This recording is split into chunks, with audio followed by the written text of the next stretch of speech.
What's up YouTube? This is Master Renz and welcome back to my channel. So sa video ito, manonood tayo kay Mind Junkie na ang pamagat ay Top 5 Scary Ghost Videos that are chilling.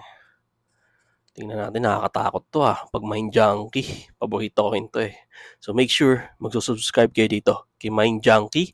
So without further ado, let's go sa go.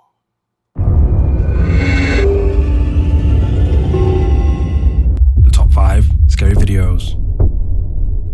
Number 5, Peekaboo. Peekaboo. In this clip, music celebrity Cardi B is recording a TikTok live of her brand new home when she unexpectedly captures something in the background. Isn't it beautiful? I can't believe it's mine. Makes me happy, makes me really proud. Yayamanin si ate mo. This is mine. This is why I bust my for. I can't even believe it's mine. Like, you really live here. Uy, ano yun? So nice. I haven't been here in a long time, so every single time I be here, I be just so flabbergasted. Oh my gosh. Uy, ano yun sa likod niya?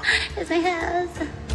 While Cardi B is streaming live, sharing her appreciation for her new home, the viewer spotted something very creepy in the background behind her. But did you see what they saw? Let me show you. Can't even believe it's mine. Like, Yun nga What appears to be the outline of a pale, ghostly face can be seen peeking behind a wall behind Cardi B as she records live to her fans. But is it real or fake? As always, it's your call. Ang ganda nga ng bahay mo, no? Pero minumulto naman. Yun ang mahirap. Number 4, it's Totoo kaya yun? live. This next clip was uploaded to TikTok by the user Alex Shao Howard, and what follows is rather creepy. Take a look. Oy, yun nga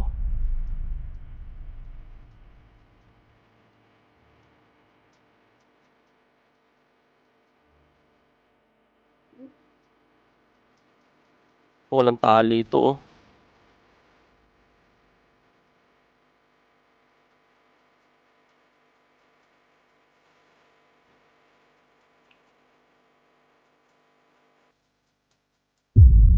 Oy! Mamma mia!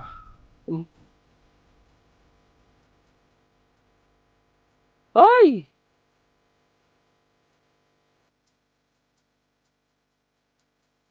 Nag-head rotation pa yung manikang to. Manika ba yun? Captured on a store CCTV camera, orbs can be seen floating around, which believers in the paranormal consider to be associated with spirits.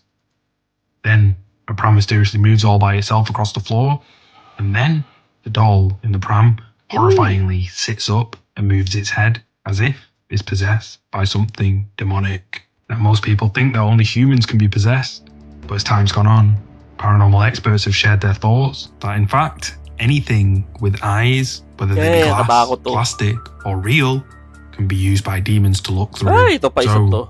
If you have any toys in your home with eyes, if I were you, I'd throw them out right away. Pag mga ganun, pag alam nyong hindi, yung mga binibili natin, lalo na yung mga manika, yan, kapag alam nyo sa sarili nyo na mula pa nung binili nyo nagkaroon na ng mga paranormal activity sa bahay nyo, tapon nyo na kaagad. Pero ako, hindi ako nabili, wala na mga segunda mano. Mahirap na as much as possible, dapat aalamin natin yung pinanggalingan, yung past history ng mga binibili nating item. Number 3, don't camp in the woods at night.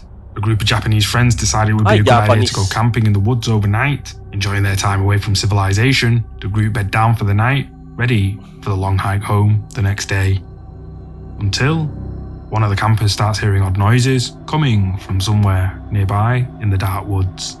The group decide to investigate the source of the sounds, and this mga Japanese talaga, legit to Legit, pagdating sa mga takutan sa mga horror video, number 1 talaga Japanese para sa akin. This is what they caught on camera. Take a look.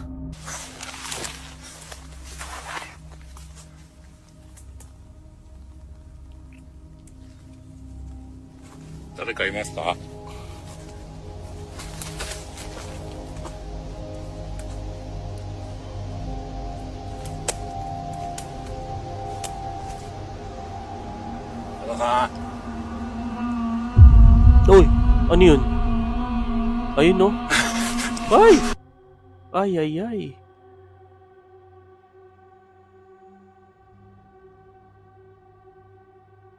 Caught on camera by one of the group, two ghostly figures can be seen walking together through the dark woods near to where the group were camping for the Mamma night. mia, ang creepy. But is it real or fake?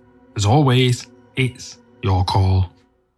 Para sa akin, ang hirap i-fake yun. For me, parang ang hirap i-fake no, ang hirap i-edit.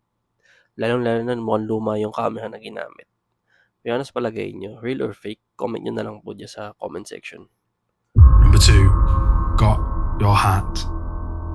In this next clip, caught on camera on indoor CCTV, a young boy can be seen playing on a games console when something mysterious and creepy happens to him. Watch Bata. closely. Naku po, bata pa man din. Naglalaro lang to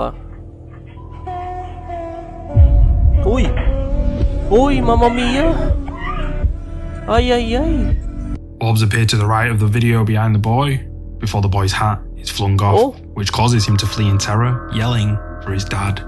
Now, I don't know if this is real. Uy, bata to Bata to. Para sa akin, hindi nagsisinungaling ang bata. Bata to kawawa naman. Real or fake, but judging by the boy's reaction in the video, I can't help but think. Yun nga, yung reaction din ng bata. Kung fake yan, ang galing naman umakati ng bata, di ba? Base sa video, naglalaro lang siya This might actually be legit. Legit. As always, I'll leave it up to you guys to decide. Number 1, the monster under the bed. Monster under the bed. This clip has been shared before, but it's one that has me really baffled. TikTok user Josh Dean uploaded indoor CCTV footage of his daughter's bedroom and something terrifying happens to her while she's watching TV. Take a look. Bata na naman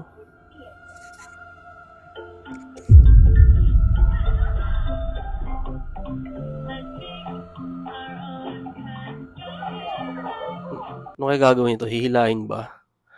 Kawawa naman bata na naman ang napagtripan ng entity o ng multo.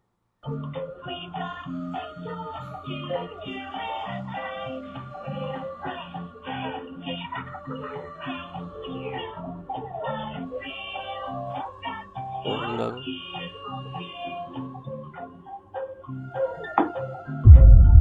ay! Uy, ala! Tinatawag niya mami niya. Uy, hinihila. Uy, kawawa yung bata. Hinihila siya sa loob. Imposibleng magsinungaling to. Bata, kaya sabi ko kanina, bata. Hindi yan nagsisinungaling. Tsaka ang galing, kung acted din yan, ang galing naman ng batang to. Kawawa Josh's daughter peeks over her bed. Her legs are either pulled off the bed or she moves them. I'm not sure on this though, as it's not clear in the video. But what's clear is that Josh's daughter gets up out of her bed, and when she goes to check under it, something appears to drag her under her bed by her arms. While this is happening, she can be heard crying for her mother to come and save her. Creepy. Ayun kawawa naman. Yung biro mo, natawag na niya mama niya para lang kung ano man nangyayari sa kanya. Siyempre, takot na takot talaga yung batang to. Now again, I don't know if this one's real or fake, but the fact that Josh's daughter sounded so scared and crying mommy while being dragged under her bed does make you wonder, do monsters really live under our beds? Kawawa yung bata para sa akin. Kawawa siya. Naawa ako sa mga ganyang bata na nabibiktima ng mga entity. Thanks for watching. Tapos na pala. So yun, thanks for watching. Ayan sabi ni Mind Junkie. So subscribe kayo dito, Mind Junkie. Ang ganda rin ng mga video nito Ito mga pinapanood yung luma. Gagawin ko ng reaction video. Saka syempre, mag-subscribe din kayo sa akin channel na Master Renz. At pakiclick na rin ng bell button para lagi tayong magkasama sa panonood. Thank you so much po sa pagsama and ingat po kayo palagi.